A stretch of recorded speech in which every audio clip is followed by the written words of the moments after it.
అయితే మీరు ఇంకొక సినిమా ఏదో ప్రకాష్ రాజ్ గారే రికమెండ్ చేసి మిమ్మల్ని అదండి అది మేబీ ఆగస్ట్ నుంచి ఉంటుందండి అది. ఉమ్, ఆయన కూడా చాలా గొప్ప మనసు ప్రకాష్ రాజు గారు. ఉమ్, ఒక ఆర్టిస్ట్ని పైకి తేవాలంటే ప్రకాష్ రాజు గారు, ఒక మంచి మనసుతోటి మాట్లాడాలంటే ప్రకాష్ రాజు గారు. ఉమ్. అదే వెళ్తున్నామండి, అదే పార్వతీపురం రమ్మన్నారు, అటు బయలుదేరి ఆర్యన్ హరియాణ. హీరోగా. ఆ, ఉమ్, ఇది ఇన్ని ఆశీస్సులు ఉన్నాయండి. వీటికి అన్నిటికీ మించి మా పవర్ స్టార్ గారు అదే కట్ చేసి నేను అక్కడికి రాబోతున్నాను. మీరు తొందరపడి ఒక కోకిల ముందే ముందే అన్ని కూసేస్తున్నారు మీరు. నేను ఏంటంటే ఇప్పుడు మీరు నార్మల్ గా ఎలాగైతే ఇప్పుడు తెలుగు నుంచి తమిళ్కి వెళ్ళి మళ్ళీ తమిళ్లో అక్కడ ఇలాగే ఇప్పుడు మీ పొలిటికల్ కెరీర్ కూడా దాదాపుగా ముందంతా జగన్మోహన్ రెడ్డి గారు వైఎస్ఆర్సీపీ అదంతా అయ్యింది. మళ్ళీ మీరు పశ్చాత్తాపాన్ని మించిన ప్రాయశ్చిత్తం లేదంటారు కదా, పశ్చాత్తాపడి మళ్ళీ అది వెనక్కి మీ ద్వారా అయింది ఇంటర్వ్యూ, అది 2020లో మీ ద్వారానే అయింది అది. నా ద్వారానే అయింది. మాట్లాడి అరే ఇతను ఏం ప్రాబ్లం లేదు, పాపం అనవసరంగా ఎరిగించారు ఇతన్ని అని చెప్పి రాధాకృష్ణ గారు కూడా మాట్లాడి, అవును, అలాగే ఉగ్రవాద శిక్షణా శిబిరం నుంచి వచ్చేవాడు మేము, అక్కడ జరిగింది ఇలా జరిగింది అది. అవును. సో మొన్న ఎందుకు ఇప్పుడు ఎలా ఉంది పవన్ కళ్యాణ్ గారు మాకు జనసేన అసలు మీ తాలూకా కార్యక్రమాలు సంతృప్తిగా ఉందా మీకు? చాలా బాగుందండి, ఎందుకంటే 2020 నుంచి సింపథైజర్ ఆఫ్ జనసేన అండి. అవును, ఇంటర్వ్యూలు మాట్లాడటం అవి మాట్లాడటం, ఒక మంచి నాయకుడు వస్తున్నాడు ఆంధ్ర రాష్ట్రానికి అంటే ఇక ఈ ట్రోలర్స్ మామూలే కదా, ఇటు ఉన్నప్పుడు అలా మాట్లాడు, అటు ఉన్నప్పుడు అలా మాట్లాడుతున్నావు, అది ఇది అన్నారు. నువ్వు ఏం రాదు, మళ్ళీ మేమే వస్తాం, మళ్ళీ మా జగనే వస్తాడు అన్నారు. చూస్తూ ఉండండి, 151-24 అన్నా నేను అప్పుడు.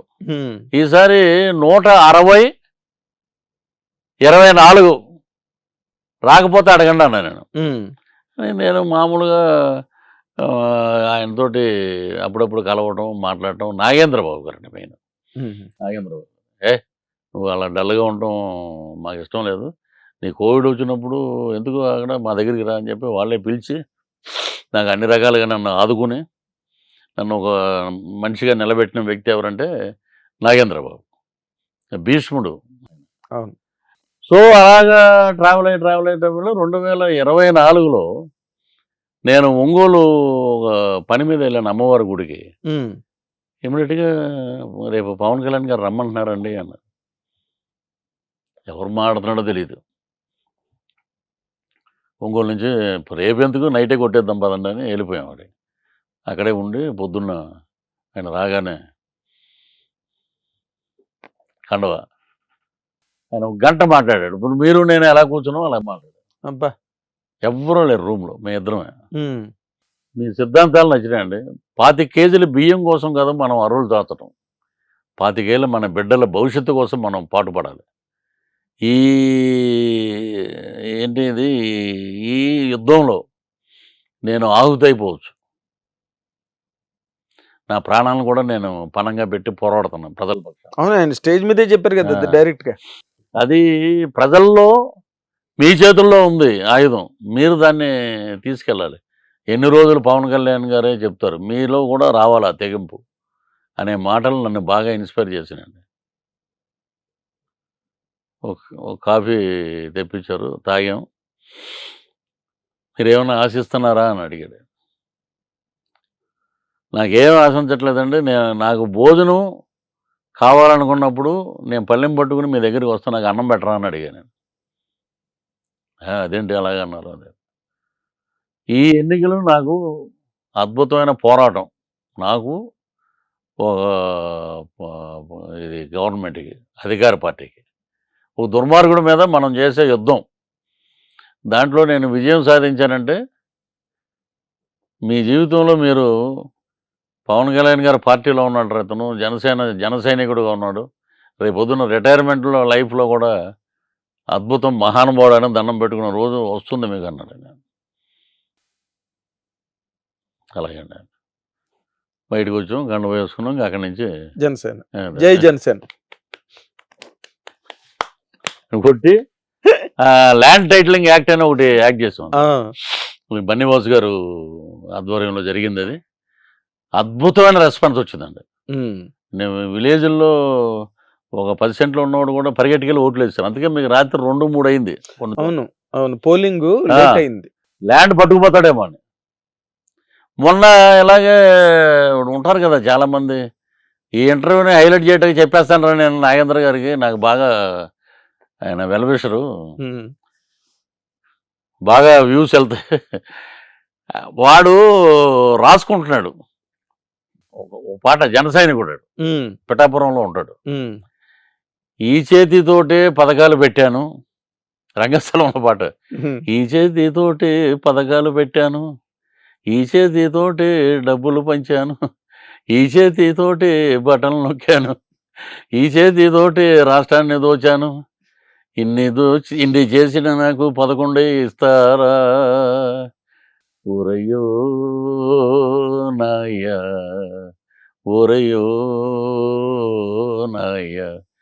ఇది పాడే ఆ చిన్న కన్క్లూజన్ కూడా చెప్పావా అని అన్నాను. ఇదంతా అయిపోయాక ఓరయ్యో అన్నప్పుడు కాదురా అయ్యా, ముందే దీని మీద శ్రద్ధ పెట్టుంటే, రాష్ట్రాన్ని బ్రహ్మాండంగా ముందుకు తీసుకెళ్ళి ఉంటే ఈ 11 వచ్చేవి కావు. అందుకని చెప్పి నేను ఇది బాగా ముందుకు తీసుకెళ్తాను అది పాట అన్నట్టు. అంటే మీటింగుల్లో ఉత్తేజపరచడానికి కార్యకర్తల కోసం పెడతాను. ఒరే నువ్వు వెళ్తున్నావు కదా ఇంటర్వ్యూకి, పాడడం 11 వచ్చాయంటారేంటి? మీరు నిన్న ఫంక్షన్ లో కూడా, లైలా ఫంక్షన్ లో కూడా అది ఇప్పుడు అది అసలు నాకు అర్థం, అదేదో యాదృచ్ఛికంగా జరిగిందండి నాది. ఏంటంటే నేను మేకల బండి, అవును ఇలాంటి ఒక చోట దడికలు కట్టేశారు. దీంట్లో ఒక 60-70 ఉన్నాయి, అటుపక్క ఒక 60-70 ఉన్నాయి. ఎన్ని ఉన్నాయంటే 70 ఉంటాయండి. యోగది ఇంచుమించు 150 దగ్గరే ఉన్నాయి ఇవి. లాస్ట్ నన్ను మేకల దాంట్లోంచి నా బామర్దులు వచ్చి నన్ను బయటికి తీసుకొస్తారు. నేను ఎవడు బావ ఇక్కడ కట్టేసాను నిన్ను అని బయటికి తెచ్చినప్పుడు నా వెనకాలే ఉంటాయి అవన్నీ. 11 ఉన్నాయండి. నిజం అది. ఇలా తిరిగి చూస్తే 11 ఉన్నాయి. ఎవరిని ఇదేంట్రా ఇది? సో అది అలాగే యాక్సిడెంట్ అంటే గుర్తు చేస్తుంది. అంటే ఇది పృథ్వీరాజ్ స్క్రిప్ట్, ఇది పృథ్వీరాజ్ స్క్రిప్ట్. ఇప్పుడు ఆయన దేవుడు స్క్రిప్ట్ అన్నాడు కదా, అవును ఇది నా స్క్రిప్ట్, ఇది మీ స్క్రిప్ట్. ఇప్పుడు 23 ఉన్నాయి. మేము దాంట్లోంచి ఒక 8 మందినో 9 మందినో తీసేస్తే ప్రతిపక్షం కూడా ఉండదు అది అని మాట్లాడాడు కదా అప్పుడు. అవును అవును చంద్రబాబు నాయుడు గారు సైలెంట్ గా ఉన్నాడు. ఆయన ఏం మాట్లాడారు. ఆయన రాజకీయ దురంధరుడు అండి. ఆయన రాజనీతిజ్ఞుడు అంటారు. ఆయన ఏది పడితే అది మాట్లాడే మామూలు మనిషి కాదండి. సహనం, ఓర్పు, ఆంధ్ర రాష్ట్రాన్ని ముందుకు తీసుకెళ్ళాలి అనే కంకణంతో ఉన్న వ్యక్తి. మరి ఆయన 11 వచ్చినప్పుడు ఇదే దేవుడు స్క్రిప్ట్ అని జగన్మోహన్ రెడ్డి అన్నప్పుడు ఇదే స్క్రిప్ట్ అని ఈయన అనొచ్చుగా. అవును నేను అలాంటి మాటలు మాట్లాడను అని అన్నాడు ఆయన. అవును ఎప్పుడైతే ఆయన్ని జైల్లో పెట్టారో, ఎప్పుడైతే ఆయన అసెంబ్లీలో కళ్ళంట నీళ్లు పెట్టించారో, ఎప్పుడైతే పవన్ కళ్యాణ్ గారు వెళ్ళి వాళ్ళకి మద్దతు పలికారో, జైలు దగ్గరే అయిపోయింది. అక్కడికి జైలు దగ్గర సినిమా పని అదే తిరిగిందండి. 100 రోజులు కాదురా నాయన, 164 days, 21/21 అండ్ 2 MP సీట్స్. భారతదేశ చరిత్రలోనే ఇది ఒక అద్భుతం. అదే అందుకే పాన్ ఇండియా అంటున్నాను. Pan India. నెక్స్ట్ ఏ పంచాయతీ ఆఫీసులో చూసినా, గవర్నమెంట్ ఆఫీసులో చూసినా ఇండియాలో ఎక్కడా లేదండి. ఇది అతిశయోక్తి కాదు. ఓ చంద్రబాబు నాయుడు గారి photo, deputy CM of Andhra Pradesh Pawan Kalyan గారి ఫోటో, 2 ఫోటోలు ప్రభుత్వ ఆఫీసులో ఎక్కడ చూసినా ఇవి. అంటే వాళ్ళు ఒక లోకేష్ గారు, చంద్రబాబు నాయుడు గారు ఓకే, ఇంకా ఆయన గురించి మాట్లాడేది ఏం లేదు. లోకేష్ గారు కూడా పవన్ కళ్యాణ్ గారికి అన్న అనడం, ఆయనకి పాదాబంధనం చేయడం, ఆయన్ని ఎక్కువ ఎక్నాలెడ్జ్ చేసి ఆయన తాలూకా ఆ కాంట్రిబ్యూషన్, పవన్ కళ్యాణ్ గారు జనసేన తాలూకా కాంట్రిబ్యూషన్ ఏదైతే ఈసారి ఉందో దాన్ని వాళ్ళు బాగా గుర్తించి నెత్తి మీద పెట్టుకున్నారు సార్. అది దాంట్లో ఉన్న గొప్ప లైఫ్ ఎలిమెంట్. అవును, వీళ్ళు ఎన్ని రకాలువేవో సృష్టించి రకరకాలుగా మాట్లాడడానికి ట్రై చేస్తున్నా వాళ్ళు చాలా స్ట్రాంగ్గా ఉన్నారు. ఎవరు? పవన్ కళ్యాణ్ గారు, చంద్రబాబు గారు, వాళ్ళ మధ్యనున్న ఆ బాండ్ చాలా స్ట్రాంగ్గా ఉంది. వీళ్ళు ఎన్ని ట్రై చేస్తున్నారు ఏదో పొలాలు పెడుతున్నాడు మధ్యలో. అదే ఇప్పుడు లోకేష్ బాబు గారి గురించి చెప్తున్నాడు. యోగాలం పాదయాత్ర చేసి అద్భుతంగా ముందుకు తీసుకెళ్ళాడు యువతనంతా, తెలుగుదేశం యువతని మళ్ళా ఒక జోష్లో ముందుకు తీసుకెళ్ళాడు. ఆయన దగ్గర ఉన్న గుణం అంటే డౌన్ టు ఎర్త్ అండి. అవునంట. బాలయ్య బాబు లాగే ఉమ్, వెళితే ఫోన్ చేయగానే అన్న ఎక్కడ ఉన్నారు, ఇప్పుడే ఫ్లైట్ దిగాం బాబు, కారు ఉందా, ఎవరో ఫ్రెండ్ది అరేంజ్ చేశారు కారు అన్న, ఆ నెంబర్ ఉంటే పంపించండి మా పిఏకి నెంబరు. ఇమ్మీడియట్గా మనం ఇంటికి వెళ్ళంగానే చూసి ఇమ్మీడియట్గా లోపల నేను వెళ్ళిన 6 సార్లు 200 మంది 300 మంది ఎంపీలు ఎమ్మెల్యేలు వాళ్ళకి సంబంధించిన మంత్రులు అందరూ కూటమి అందరూ అక్కడ ఉండి నేను లోపల పొద్దున్న వచ్చానంటే జస్ట్ 5 మినిట్స్, ఆ 5 మినిట్స్లో వస్తున్నానని కూడా మెసేజ్ పెట్టేవాడండి. అబ్బా, మనం ఎవరంటే కోన్ కిస్కా కొట్టం. అలా కాదులేండి, మీకున్న విలువ మీకుంది, ఆయన వాళ్ళు గుర్తించే విలువ మీకుంది. ఆయన ఇచ్చిన దానికి నా కళ్ళం నీళ్ళు వచ్చింది. చిన్నవాడు అయినా చాలా గొప్ప మనసు అనేది. రాగానే అన్న కాఫీ తాగండి, ఎలా ఉన్నారు ఏంటి, మీకు ఏదన్నా ప్రాబ్లం అయితే చెప్పండి, నాకు ప్రాబ్లం ఉన్నప్పుడు నేను వస్తాను బాబు మీ దగ్గరికి పర్ఫెక్ట్ అని చెప్పి నమస్కారం అన్న. ఇప్పుడు పవన్ కళ్యాణ్ గారు కూడా ఇప్పుడు రైతులందరూ జిల్లాల్లో రైతులు ఎంత హ్యాపీగా ఉన్నారంటే మరి? 24 hours లో వాళ్ళ అకౌంట్ లో డబ్బు డిపాజిట్ అయిపోతున్నది. అవును, వెంటనే ఆన్ ది స్పాట్ వాళ్ళకి మెసేజ్లు వెళ్ళిపోతున్నాయి. ఇది నాణ్యత, క్వాలిటీ చెక్కింగ్ అవి ఉంటాయి కదా, మీకు నాణ్యత పరంగా మీ ఇవన్నీ కూడా ఎంపిక అయిపోయి మీ ధాన్యం మేము తీసుకుంటున్నాం, మీ బియ్యం మేము తీసుకుంటున్నాం అని చెప్పి మెసేజ్లు వెంటనే వెళ్ళిపోతున్నాయి. దాని తాలూకు ఇన్సూరెన్స్ కూడా గవర్నమెంట్ కడుతుంది. అవును, పూర్వం వాళ్ళు రాత్రిళ్ళు అక్కడ పడుకునేవారంట, బియ్యం బస్తాలు పట్టుకుని అడిగేవాడు చెప్పేవాడు ఎవడు ఉండేవాడు కాదంట. ఇప్పుడు వాళ్ళు రాత్రి ఒకవేళ ఉండవలసే వస్తే కనుక వాళ్ళకి భోజనాలు ఏర్పాట్లు అన్నీ కూడా ప్రభుత్వమే చూసుకోవాల్సి వస్తుంది, చూసుకుంటుందంట. అవునండి. అని మొన్న నేను వైజాగ్ వెళ్ళినప్పుడు అక్కడ రైతులు కొంతమంది నాకు కలిసి, గంగరాజ్ అని ఒక రైతు నాకు పర్సనల్గా అవన్నీ సెల్ ఫోన్లో చూపించాడండి. ఆయన ఇది ఇంత బాగా చేస్తున్నారు పవన్ కళ్యాణ్ గారు వల్ల మాకు. ఇప్పుడు అదొకటి. నెక్స్ట్ రేపు మార్చి నుంచి ఒక 3 పథకాలు వస్తున్నాయి. అంటే మార్చి, ఏప్రిల్, మే. రైతులకు సంబంధించి, స్టూడెంట్స్కి సంబంధించి, ఇంకోటి సంబంధించి వస్తున్నాయి. ప్రజలు కూడా అర్థం చేసుకున్నారండి. ప్రభుత్వ ఖజానా ఖాళీగా ఉంది, దోచుకున్నాడు ఇతను ఎంతసేపు వాళ్ళ ఎమ్మెల్యేలే అన్నారు. బటన్ నొక్కితే ఆయనకి పేరు వస్తుంది అనుకోండి, మాకెక్కడ పేరు వస్తుంది. ఇప్పుడు రీసెంట్గా వచ్చేసిన కేతిరెడ్డి కానీ, ఇప్పుడు బాలినేని శ్రీనివాసరెడ్డి గారు అంటే చాలా హుందాగా ఉన్న వ్యక్తి, వాళ్ళ బంధువే. ఇప్పుడు ఆయన ఒంగోలు జిల్లా అధ్యక్షుడు. ఇప్పుడు సామినేని ఉదయభాను ఎన్టీఆర్ కృష్ణా జిల్లా అధ్యక్షుడయ్యాడు. ఇంకొక 10 రోజులు పోతాయండి, మొత్తం చాలా వరకు ఈ రాష్ట్రంలో వైఎస్ఆర్సీపీ అదే ఈ పాట మళ్ళీ రిపీట్ అవుద్ది. ఇప్పుడు నేను పాడిన పాటే.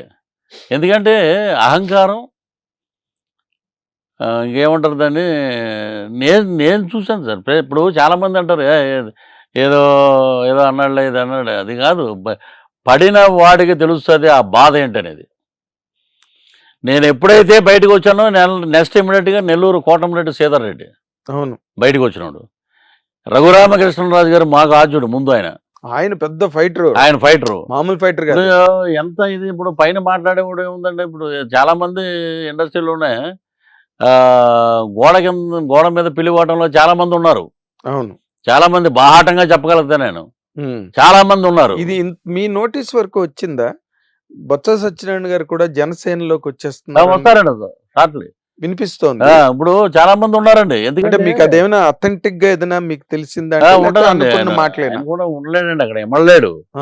ఇప్పుడు చాలా మంది స్టేజ్ మీద గెక్కేయటం, మేము అనుకున్నామండి పవన్ కళ్యాణ్ గారు బ్రహ్మాండం గెలిచేస్తారు, జిందాబాద్ అని అంటాం. ఇవన్నీ ఏంటంటే టైం బీయింగ్గా ఉన్నవాళ్ళు వీళ్ళందరూ. మేము ప్రచారం చేస్తున్నప్పుడు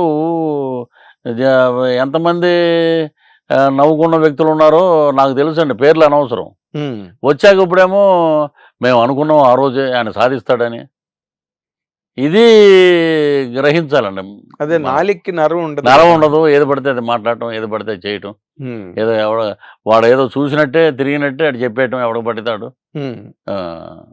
అది అంటే మీరు 11 మిగిలేయి అన్న మీరు స్టేజ్ మీద దాన్ని మ్యాచ్ చేసి చెప్పడం అన్నది చాలా కలకలం సృష్టించింది. మీ నోటీస్కి వచ్చిందో లేదో, అప్పుడే వైఎస్ఆర్సీపీ వాళ్ళు బాయ్కాట్ లైలా అంటున్నారు, బాయ్కాట్ లైలా అని చెప్పి దాని మీద చాలా గందరగోళం అప్పుడే. కాంట్రవర్సీ ఉంటుంది కదండి. ఉమ్, ఇప్పుడు దానికి బాయ్కాట్ లైలా ఇంకో లైలా అనేదానికన్నా ఉమ్, ఆ, మరి మీరు చేసిన అకృత్యాలు ఎన్ని ఉన్నాయి? మీకు ఏదన్నా అంటే గుచ్చుకున్నట్టు ఉంటుంది కానీ ఉమ్. కాంట్రవర్సీ చేయాలంటే 100 రకాలుగా చేయొచ్చు అండి అది. అదేలేండి. అదే రేపు 14 రిలీజ్ వ్యాలంటైన్ డే అంటే ఇవాళ ఉదయం నుంచే అన్ని ప్రారంభం అయిపోయాయి.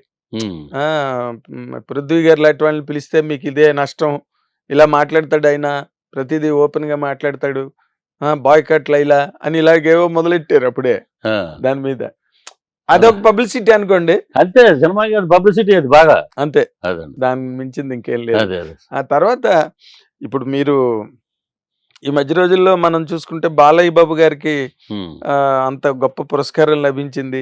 అవునండి. దాని మీద మీరు ఎక్కడ ఏమి మాట్లాడలేదు అసలు. అంటే నేను డైరెక్ట్ గా బాలయ్య బాబు గారి దగ్గరికి వెళ్ళి మాట్లాడదాం అనేది తీసుకెళ్ళమని. ఉమ్, ఇప్పుడు ఆయన ఏ షూటింగ్ లో ఉంటారు, లేకపోతే వేరే చోట ఎవరైనా ప్రభుత్వ కార్యక్రమంలో ఉంటారో మనకి తెలియదు కదండి. అవును. నేను అందులో అవుట్డోర్ లో ఉండటం వల్ల షూటింగ్ ఆయనకి అవార్డు రావడం నిజంగా చాలా స్పందించాను నిజంగా. బాలయ్య బాబు గారు ఈ పద్మభూషణ్ రావడం అద్భుతం.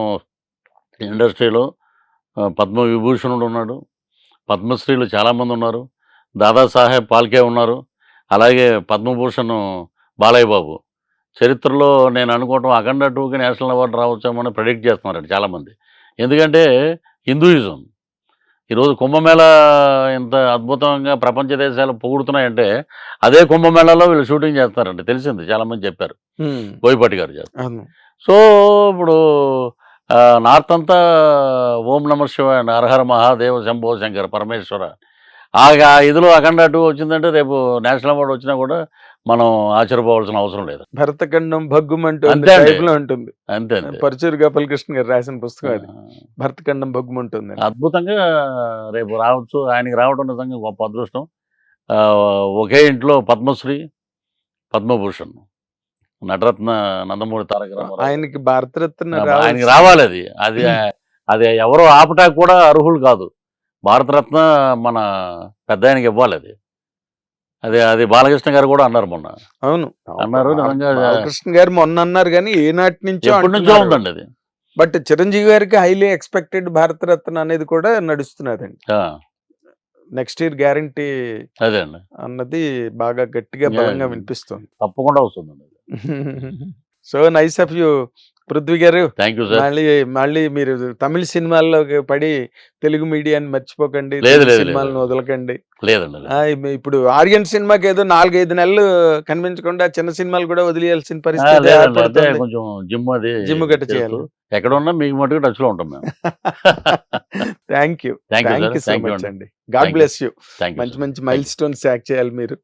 ఎంతో కమిటెడ్ గా నాకు మీరు సానాయాద్ రెడ్డి గారి ఆఫీస్ లో మీరు పనిచేస్తున్న దగ్గర నుంచి నాకు మిమ్మల్ని తెలుసు. అవునండి. మీ వినయం కానీ లేకపోతే మీకు తలదించుకుని ఒక మంచి మేనర్స్ తో సినిమా ఇండస్ట్రీలో మీరు ఇన్నాళ్ళు ఉన్నారు. ఆ manners and plus highly talented person. మీరు చేసిన క్యారెక్టర్ ఏది ఫెయిల్ అవ్వలా, ప్రతి క్యారెక్టర్ సినిమా సక్సెస్ కి హెల్ప్ అయింది. అది మీ తాలూకా యాత్ర. సో అది ఇంకా కొనసాగాలి. ఇంకా మంచి మంచి క్యారెక్టర్లు తమిళ్, మలయాళం, కన్నడ, హిందీ అన్ని చేసి మీరు బహుభాషా నటుడుగా ఎదిగి తెలుగు చిత్ర పరిశ్రమకు మరింత వన్నే కీర్తిని తీసుకురావాలని మా హిట్ టీవీ తరఫున కోరుకుంటున్నాం sir. All the very best. అది ఈ యువ నటుడు అనే అనాలి, ఎందుకంటే బికాస్ ఈ స్టిల్ యంగ్, కానీ పెద్ద క్యారెక్టర్లు చేసి సినిమా ఇండస్ట్రీలో చాలా మంచి పేరు ప్రఖ్యాతులు తెచ్చుకున్నారు. యువ నటుడు అన్నానని మళ్ళీ నా మీద కామెంట్లు పెట్టకండి. యువ అంటే in the sense a progressive actor అని అర్థం. స్టిల్ అబౌట్ టు రైజ్ అని కూడా వచ్చే సెన్స్ ఉంది అందులో. కాబట్టి I wish you all the very best. Thank you very much. Hit TV app, ఇందులో short news, live news, entertainment shows, movies, digital magazines తో పాటు మీ జిల్లా వార్తలను కూడా ఫ్రీగా చూడొచ్చు. అంతేకాదు కేజీ నుంచి పీజీ వరకు విద్యార్థులకు స్కాలర్షిప్ కూడా అందిస్తున్నాం. ప్రతి వారం 10 మందికి లక్కీ డ్రా ద్వారా ఒక్కొక్కరికి 10,000 రూపాయలు అందిస్తున్నాం. ఇంకెందుకు ఆలస్యం, వెంటనే హిట్ టీవీ యాప్ ని డౌన్లోడ్ చేసుకుని ఫ్రీగా ఎంటర్టైన్మెంట్ పొందండి. Hit TV app. Hit TV app. Please download hit TV app. Hit TV యాప్ని ఫ్రీగా డౌన్లోడ్ చేసుకొని ఎంజాయ్ చేయండి. మీకు నచ్చిన ఎంటర్టైన్మెంట్ కోసం హిట్ టీవీ యాప్ ని ఫ్రీగా డౌన్లోడ్ చేసుకుని ఎంజాయ్ చేయండి. హిట్ టీవీ యాప్ని డౌన్లోడ్ చేసుకుని ఆస్వాదించండి, ఆశీర్వదించండి. ఇంతమంది సెలబ్రిటీలు హిట్ టీవీ యాప్ ని డౌన్లోడ్ చేసుకోండి అని చెప్తున్నారంటే ఎంత మంచి యాప్ ఆలోచించండి. అమెరికా అమెరికా అమెరికా అమెరికాలో చదవాలనుకునే వాళ్ళకి విశ్వసనీయమైన పేరు మన శౌర్య కన్సల్టెన్సీ. UK లో 1 year masters, UK లో 1 year masters, 2 years work permit up to 5 years visa. Contact Saurya Consultancy. Contact 89851 89851.